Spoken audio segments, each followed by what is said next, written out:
Hello everyone, welcome to CDP forever. इस video में हम डिस्कस करेंगे नेशनल करिकुलम फ्रेमवर्क के बारे में कि किस प्रकार से national curriculum framework as a teacher आपके लिए यूजफुल है और किस प्रकार आप अपने टीचिंग लर्निंग प्रोसेस, शिक्षण अधिगम प्रक्रिया को एनसीएफ की गाइडलाइंस के द्वारा इंप्रूव कर सकते हैं।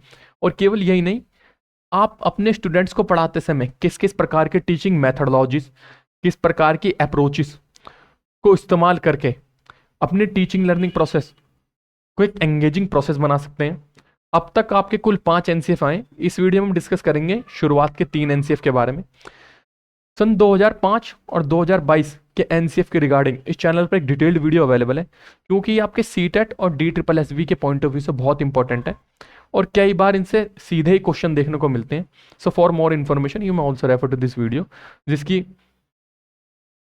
प्लेलिस्ट इसके डिस्क्रिप्शन में अवेलेबल है। So what is NCF? National curriculum framework क्या है? एक बात तो इसके नाम से हमें स्पष्ट हो गई कि नेशनल करिकुलम फ्रेमवर्क अर्थात राष्ट्रीय पाठ्यचर्या रूपरेखा।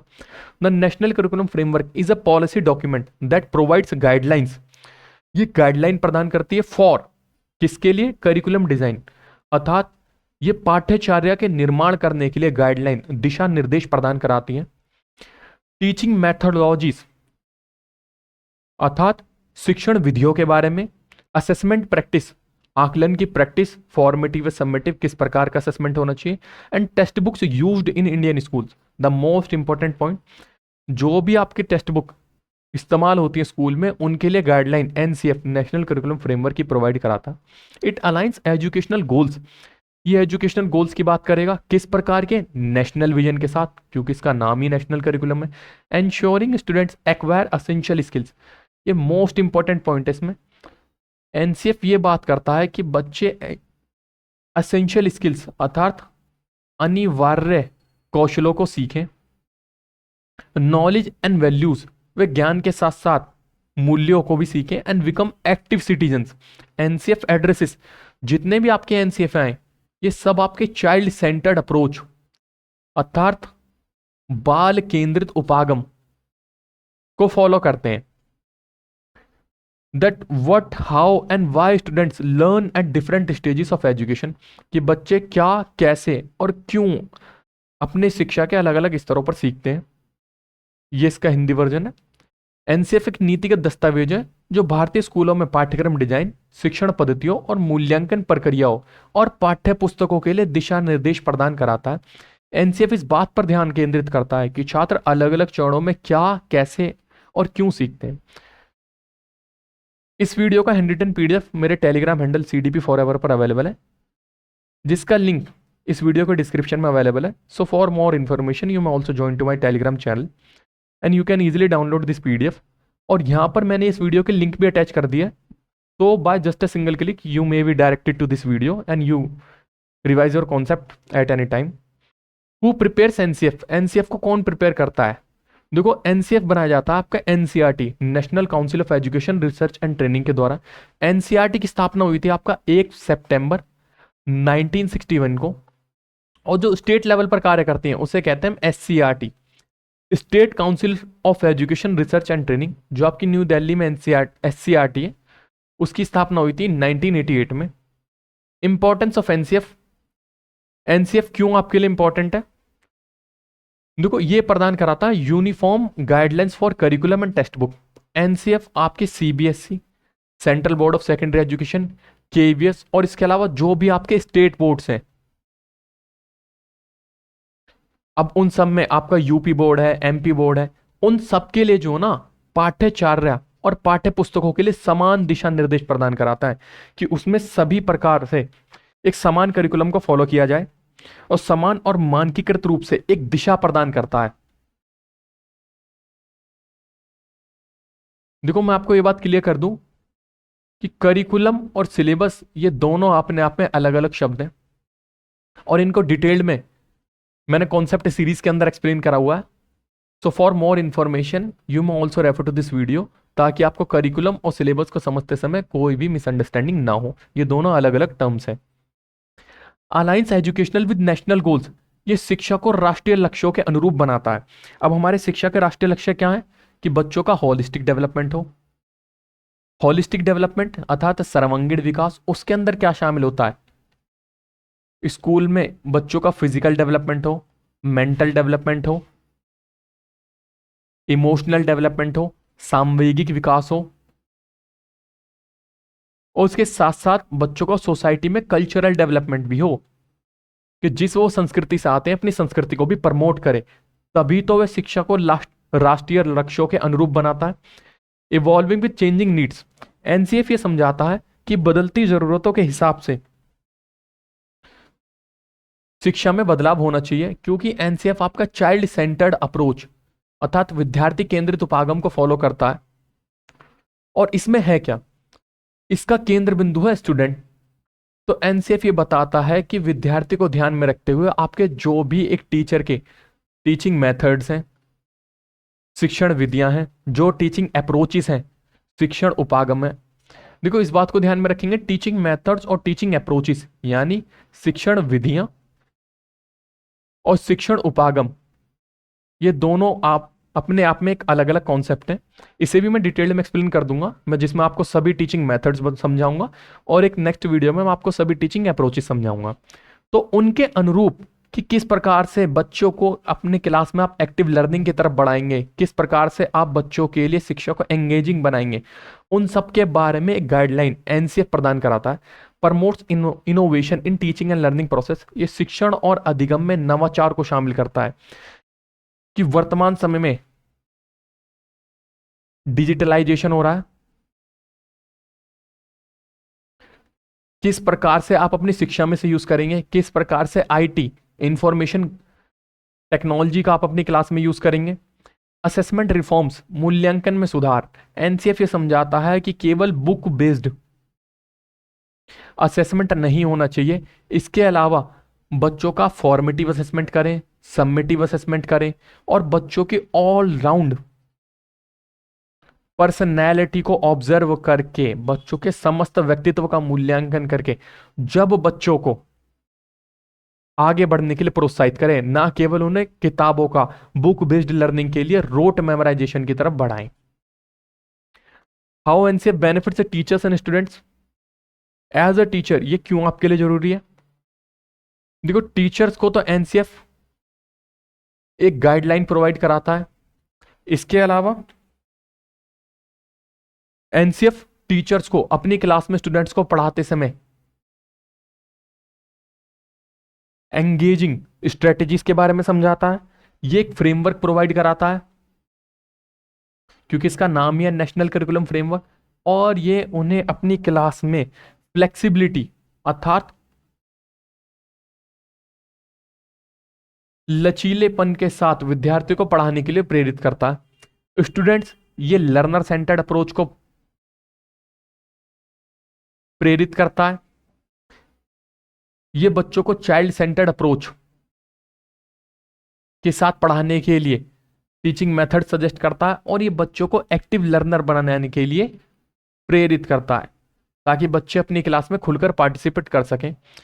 एनसीएफ 1975, देखो ये जो आपका एनसीएफ था ये फर्स्ट नेशनल करिकुलम फ्रेमवर्क है aimed to promote national integration, अर्थात ये राष्ट्रीय एकीकरण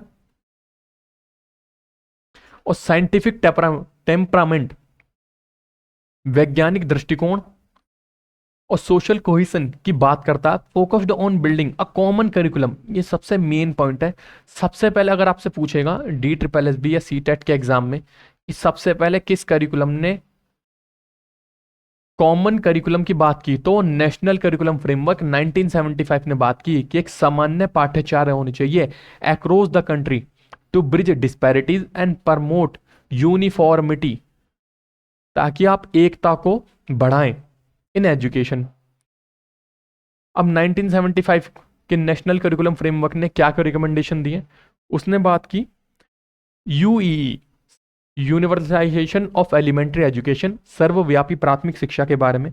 उसने बोला कि आप कंपलसरी एजुकेशन की तरफ बढ़िए और 6th से लेके 14 तक की आयु के बच्चों को आप फ्री एंड कंपलसरी एजुकेशन के अंदर लाइए, ये इसकी रिकमेंडेशन थी। इसने बात करी बेसिक लिटरेसी एंड न्यूमरेसी के बारे में, अर्थात आप अपनी कक्षा में बच्चों को आधारभूत साक्षरता और अंक संबंधी ज्ञान प्रदान कराएंगे। और to reduce drop out rates, जो विद्यार्थी अपनी शिक्षा को पूरा करने से पहले ही बीच में अपनी पढ़ाई को छोड़ देते हैं उसे ही ड्रॉप आउट रेट कहते हैं, इसे कम करने की बात की एनसीएफ 1975 ने। एनसीएफ ने बात की work experience and social values की, कार्य अनुभव और सामाजिक मूल्यों की। देखो आप अपने DElEd diploma in elementary education के दौरान वर्क एक्सपीरियंस, आर्ट एजुकेशन, इन सब की बात करते हैं, इनको रिकमेंडेड किया था आपके एनसीएफ 1975 ने। और कॉमन मिनिमम करिकुलम की बात की, यानी सामान्य न्यूनतम पाठ्यचर्या। क्यों? ताकि बच्चों के लिए एक स्टैंडर्डाइज्ड सिलेबस हो सके, अर्थात एक मानकीकृत पाठ्यक्रम बन सके, ताकि बच्चे किसी भी प्रकार की कठिनाई का सामना ना करें। अगर एक बच्चा अपने किसी स्कूल से ट्रांसफर लेके केंद्रीय विद्यालय के स्कूल से किसी दूसरे केवीएस में गया तो उसके लिए एक समान ही सिलेबस फॉलो हो, उसे दोबारा से अपनी पढ़ाई शुरू ना करनी पड़े।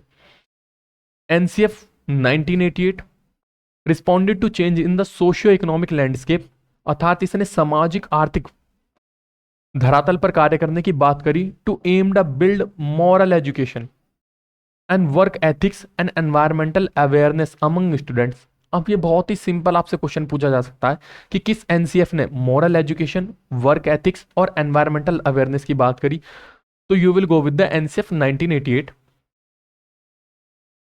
Focused addressing of drop out rates and improving female literacy. इसने ड्रॉप आउट रेट्स की तो बात की, बट इसके साथ फीमेल लिटरेसी अर्थात महिलाओं की साक्षरता के बारे में भी बात की। एनसीएफ 1988 ने एनवायरमेंटल एजुकेशन की बात की कि बच्चों के लिए पर्यावरणीय शिक्षा को शामिल किया जाए।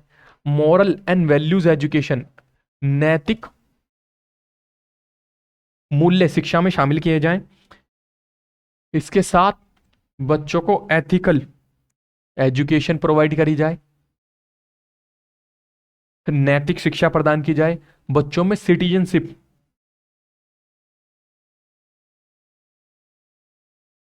नागरिकता की भावना बढ़ाई जाए और नेशनल यूनिटी, राष्ट्रीय एकता को प्रमोट किया जाए।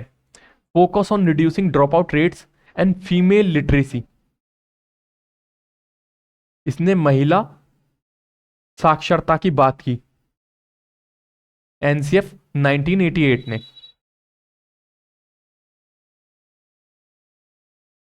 NCF 2000 the framework focused on globalisation, modernisation and changing economic landscape. ये ग्लोबलाइजेशन, वैश्वीकरण, मॉडर्नाइजेशन आधुनिकरण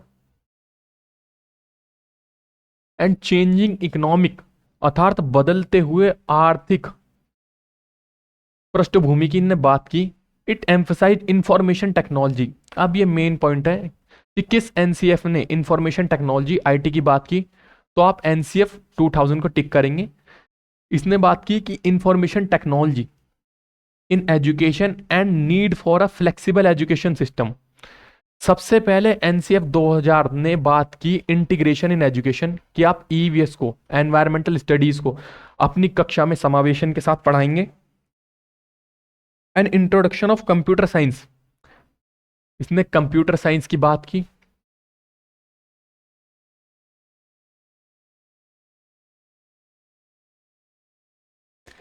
डिसेंट्रलाइज्ड करिकुलम, विकेंद्रित पाठ्यक्रम।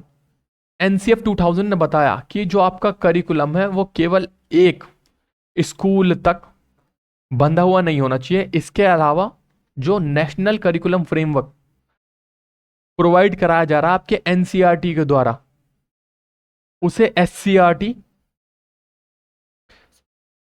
अपनी अपनी स्टेट में इंप्लीमेंट कराएं और उसके बाद वो डिस्ट्रिक्ट लेवल पर भी सेम करिकुलम को फॉलो किया जाए, जिसे हम कहेंगे विकेंद्रीकरण। असेसमेंट रिफॉर्म्स, एनसीएफ 2000 ने कुछ असेसमेंट रिफॉर्म्स बताए कि आप बच्चों में एथिकल वैल्यूज, मोरल वैल्यूज, इनको भी असेसमेंट करते समय ध्यान में रखें। देखो ये आपका एनसीएफ 1975, 1988 एंड 2000 का कुछ कंपैरेटिव डिटेल्स में एनालिसिस है, आप इसे भी रिवाइज कर सकते हैं और इनके पॉइंट्स को नोट डाउन कर सकते हैं सो दैट आप इनके बीच में डिफरेंसेस को जान सकें। एनसीएफ 2005 और 2022 अर्थात एनसीएफ 2005 एंड 2022 के बारे में अलग से मैं एक डिटेल्ड वीडियो प्रोवाइड कराऊंगा सो दैट आप किसी भी प्रकार के क्वेश्चन को आप अपने DSSB, CTET, KVS और NVS के पेपर में आसानी से टिक कर पाएं। तो thank you so much. If you like the video, please subscribe my channel and also share this video to your friends.